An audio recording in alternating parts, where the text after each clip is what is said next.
কাবা ঘর নির্মাণ করা হয়ে গেল। কাবা ঘর তৈরির সমাপ্তি। আল্লাহ তাবারক ওয়া তাআলা বলছেন, এই ইব্রাহিম খলিলুল্লাহ কাবা ঘর সম্পূর্ণ তৈরি হয়ে গেল। কাবা ঘর তৈরি, এইবার কাবা ঘর তৈরি করা হলো। কাবা ঘর যে তৈরি হয়েছে, এইবার কাবা ঘরের তো জিয়ারত করতে কেউ না কেউ পৃথিবীর মানব। তাহলে এই ইব্রাহিম খলিলুল্লাহ তুমি যাও, তুমি এলান করে দাও, তুমি আওয়াজ দিয়ে দাও সারা বিশ্বের মানবকে, সারা বিশ্বের মানুষকে, তাদেরকে বার্তা দিয়ে দাও তারা যেন হজ করার জন্য আমার কাবা গৃহর তাও করার জন্য সারা বিশ্বের পৃথিবীর প্রান্ত থেকে কোনা কোনা থেকে আমার ঘর কাবা বাইতুল্লাহর যেন জিয়ারত করার জন্য যেন মক্কাতুল মুকাররমায় যেন হাজিরি দিয়ে দেয়। জোরে বলুন সুবহানাল্লাহ। সেই সময় আল্লাহ আদেশ দিলেন, আল্লাহ হুকুম দিলেন, আল্লাহ ইব্রাহিম খলিলুল্লাহকে বললেন তুমি আওয়াজ দিয়ে দাও। ইব্রাহিম খলিলুল্লাহ অবাক। আজকালকার মতো জামানার মতো কোনো টেলিফোন ছিল না, মোবাইল ছিল না, কোনো জিনিসের ব্যবস্থা ছিল না, চলমান কোনো জিনিসের ব্যবস্থা ছিল না যে তার মাধ্যমে কথা বলবে আর সারা বিশ্বের খবর পৌঁছে যাবে, এরকম কোনো সেই জামানায় কোনো ব্যবস্থা ছিল না। এই ইব্রাহিম খলিলুল্লাহ আশ্চর্য হয়ে গেলেন, ইব্রাহিম খলিলুল্লাহ অবাক হয়ে গেলেন। ইব্রাহিম খলিলুল্লাহ আল্লাহ যখন বললেন তুমি আওয়াজ দাও সারা বিশ্বের মানবকে নিদা দিয়ে দাও আমার হজ করার জন্য আমার দরবারে যেন আসে, আমার ঘর কাবা বাইতুল্লাহর জিয়ারত করার জন্য যেন আসে।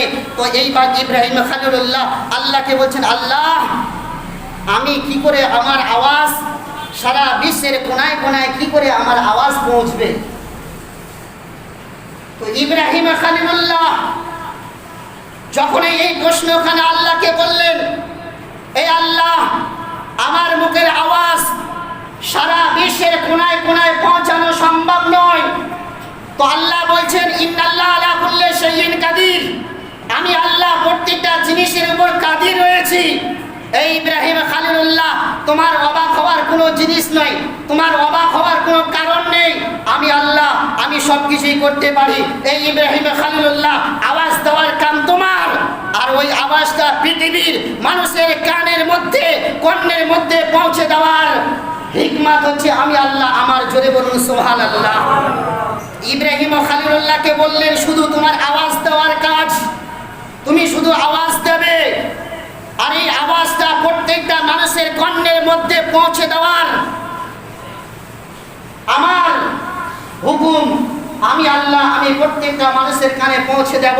যখন এই আল্লাহ ইব্রাহিম খলিলুল্লাহকে আওয়াজ দিলেন, এই যখন ধ্বনি, এই যখন বার্তা ইব্রাহিম খলিলুল্লাহকে দিলেন, তো মক্কাতুল মুকাররমায় একটা পাহাড়ের নাম, যেই হাজিরা হজ করতে গিয়েছেন মক্কাতুল মুকাররমায় জাবলে আবু কুবাইস নামক একটা পাহাড় রয়েছে। জাবলে আবু কুবাইস পাহাড়ের মধ্যে ইব্রাহিম খলিলুল্লাহ চলে গেলেন। জোরে বলুন সুবহানাল্লাহ।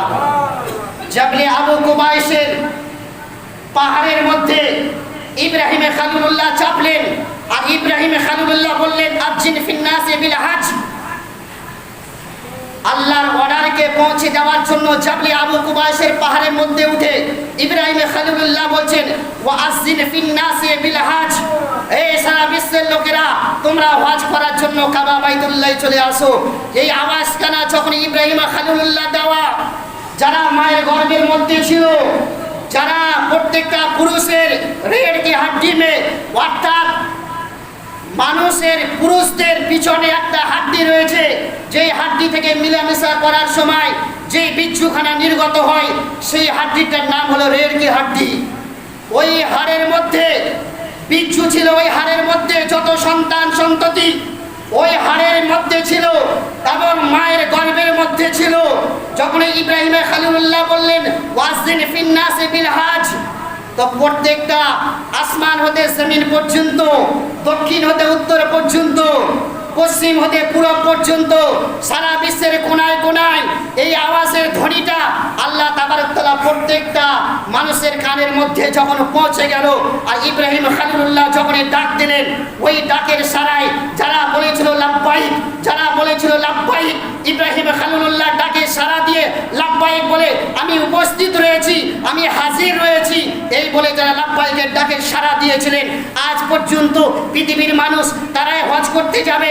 যারা ইব্রাহিম খলিলুল্লাহ ডাকে সাড়া দিয়েছিলেন তারাই হজ করতে যাবে, এই ব্যতীত কেউ যেতে পারবে না। জোরে বলুন সুবহানাল্লাহ।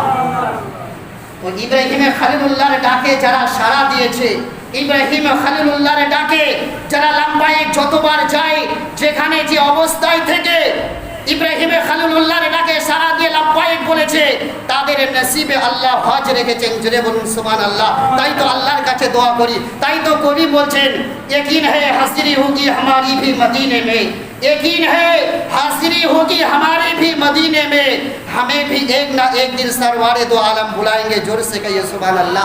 আল্লাহ তাবারক তাআলা আমাদের আপনাদের সকলকেই যেন আল্লাহ তাবারক তাআলা যেন ওই কাবা দর্শন করার জন্য আমাদেরকে যেন পাঠায়। এইখান থেকে আরও শিক্ষার কথা রয়েছে, সময়